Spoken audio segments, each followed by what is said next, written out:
¿Para qué se va a una institución educativa? Para aprender. Pero ¿cómo se determina si se ha aprendido o no? Usamos la evaluación para medir si una persona ha asimilado los conocimientos. Este tema de la evaluación da mucho para hablar: cómo debemos evaluar, a quiénes debemos evaluar, cuándo debemos evaluar, qué debemos evaluar. Se ha conversado de que no siempre estamos de acuerdo en la manera en que se nos evalúa. A veces creemos que se nos ha puesto una nota injusta, que el profesor nos ha aplazado. Claro, cuando sacamos una buena nota, nosotros hemos sacado la buena nota, pero cuando estamos reprobados, el profesor nos reprobó, ¿no? En este vídeo quiero establecer dos objetivos de aprendizaje respecto al tema de la evaluación. En primer lugar, quiero que veamos los fundamentos de la evaluación para alcanzar el aprendizaje significativo. Y vamos a hablar de que la evaluación es un proceso que tiene que ver con obtener información. Rescatamos qué sabe el estudiante, qué no sabe, qué necesita mejorar, cuáles son las expectativas que el estudiante tiene. Recolectamos información. Un segundo paso que se puede dar es la formulación de juicios de valor.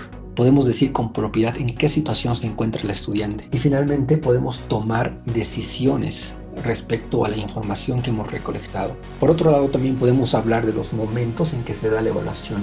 Hay un antes, hay un durante y hay un después. Hay evaluaciones que se toman antes, por ejemplo, un diagnóstico para poder recolectar información, para poder obtener información de la situación en la que se encuentra el estudiante.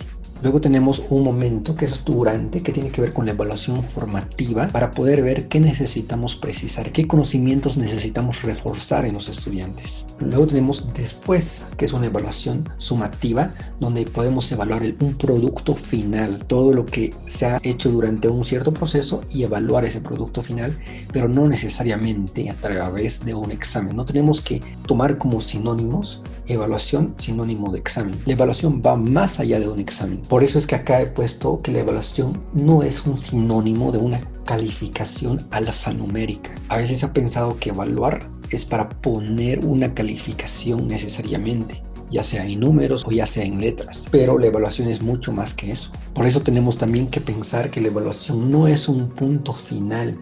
Por eso hay un antes, hay un durante y hay un después. El gran error respecto al tema de la evaluación es, por ejemplo, lo que me sucedía a mí cuando yo era pequeño. Teníamos bimestres y solo había al final la etapa de las evaluaciones. Pasados 2 meses había la semana de exámenes y eso era la evaluación, y no se evaluaba todo el proceso bimestral, todo lo que sucedía durante.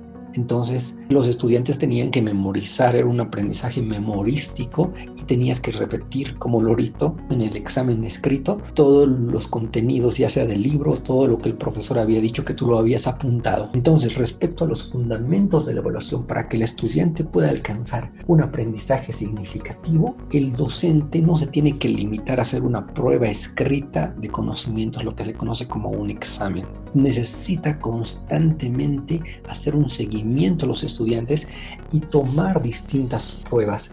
El antes, el durante y el después es muy importante. Pero ¿cómo es que va a evaluar o de qué manera va a evaluar? Y para eso vamos a ver el segundo objetivo de aprendizaje, que tiene que ver con las técnicas de evaluación.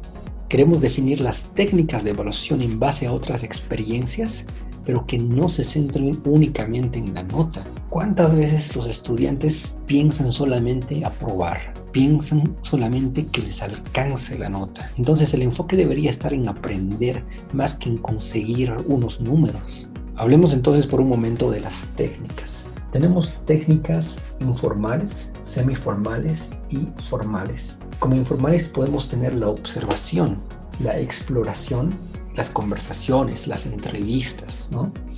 Técnicas semiformales tenemos actividades, trabajos que se mandan ya sea para la casa o que se desarrollan en la clase. Tenemos cuestionarios, encuestas. Por otro lado tenemos las rúbricas y finalmente tenemos técnicas formales, los exámenes que pueden ser escritos u orales, las listas de control, las evaluaciones de desempeño. Hay muchas formas de evaluar, no simplemente, repito, mediante un examen. Evaluación ha estado ligado a temor, a nervios, a memoria, cuando la evaluación podría asociarse el día de hoy con otras palabras, si es que hubiéramos entendido la evaluación no como un punto final, sino como todo un proceso donde el docente está mirando en qué situación se encuentra el estudiante, qué necesita mejorar, qué conocimiento se necesita reforzar. Como docentes no podemos dejar para el final la parte de la evaluación, para cuando tenemos que entregar notas, porque de ser así el estudiante no podrá alcanzar el aprendizaje significativo. Necesitamos hacer un seguimiento